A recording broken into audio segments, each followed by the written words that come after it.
In today's video, I'm going to teach you how to segment your audience in Mailchimp. Whether you're looking to target specific groups within your email list or streamline your marketing strategies, understanding how to segment your audience can be a real game changer.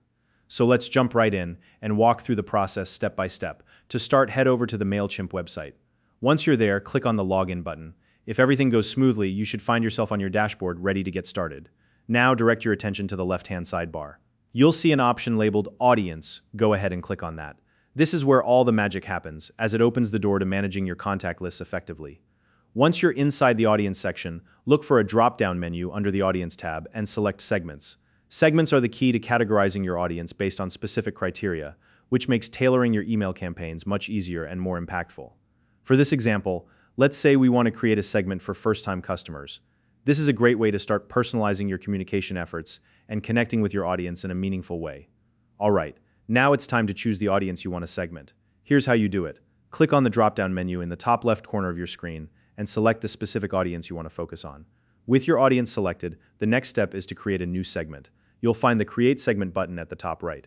Go ahead and click on that. This will bring you to the Segment Filter section. Here, you'll want to scroll down until you see the option labeled Email Date Added. Once you've located that, click on it. This option allows you to filter your audience based on when they signed up, which is perfect for creating a list of first-time customers or recent subscribers. On the same line, you'll notice another drop-down menu. Click on it and select Is Within. This setting lets you identify people who joined your audience within a specific time frame. Since we're focusing on first-time customers, let's go ahead and enter the number 7.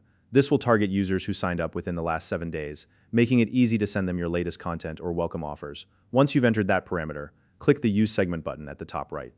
Now, it's time to name your new segment. Choose a clear and descriptive name so you can easily identify this group in the future.